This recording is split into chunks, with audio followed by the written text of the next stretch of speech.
मेडिस्टैंड अपनी बीमारी को समझिए।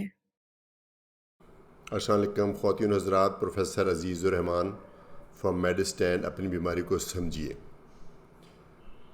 आज मैं बात करने जा रहा हूँ एक कंडीशन के बारे में जिसका उर्दू में तो कोई नाम नहीं, लेकिन उसको अंग्रेज़ी में कहते हैं restless leg syndrome. Restless leg syndrome का अगर उर्दू में तर्जमा किया जाए तो ये है कि टांगों में बहुत ज़्यादा बेचैनी। तो ये क्या बीमारी है और इसकी क्या वजूहात है, इसके बारे में मैं आज बात करूँगा।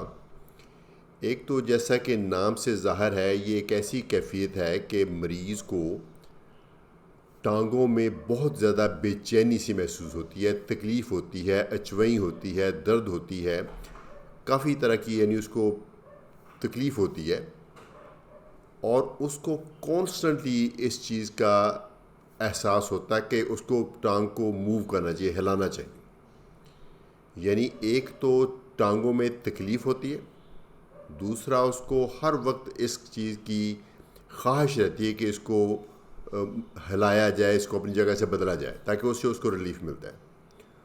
और आम तौर पे ये रात के टाइम ज़्यादा होती है। शाम के टाइम जब इंसान का जहन फ़ारग होता है, तो जब बाकी काम काज से फ़ारग हो के रात को सोता है या दिन को भी कई दफ़ा मरीज़ सोने की कोशिश करता, लेटता है, जब जहन फ़ारग होता है तो तब ये तकलीफ़ बहुत महसूस होती है। तो इसमें इसकी क्या वजूहात है? इसमें कई तरह की वजूहात हो सकती हैं, लेकिन कोई एक डेफिनेट वजह नहीं जिसको हम एक उंगली रख के कहें कि ये इसकी वजह है और उसका ट्रीटमेंट करने से ठीक हो जाएगा। एक तो ये आयरन डेफिशिएंसी से भी हो सकती है, लोगों को जिनको डायबिटीज़ है उनको भी हो सकती है, बहुत से लोग जो मुख्तलिफ़ तरह की अद्वियात खाते हैं उनको भी हो सकती है, लेकिन हेपेटाइटिस सी जिनको हो चुका है उनको भी हो सकती है, लेकिन इसकी कोई बाकायदा वजह नहीं मालूम।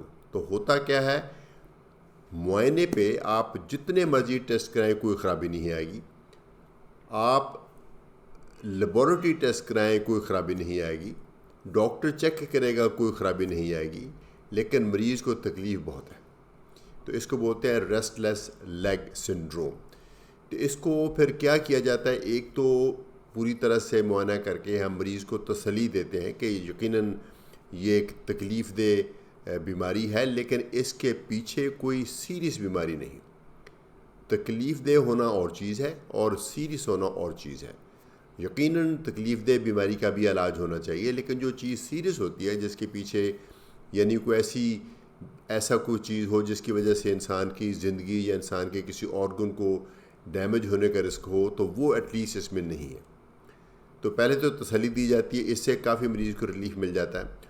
उसके बाद मुख्तलिफ़ तरह की अद्वियात हैं जो कि दी जाती हैं बेसिकली, जैसे हम दिमाग को कई दफ़ा एंग्जाइटी में सुन करने के लिए, स्लो करने के लिए ट्रैंकुलाइजर्स लेते हैं। यूँ समझ लीजिए कि नर्व्स के भी कुछ ट्रैंकुलाइजर्स होते हैं। ऑफ कोर्स वो टेक्निकली तो मैं नहीं बता पाऊँगा इस वीडियो में, लेकिन अगर आपको ये है रेस्टलेस लेग सिंड्रोम तो आप मायूस मत हों, अपने डॉक्टर से मिलें।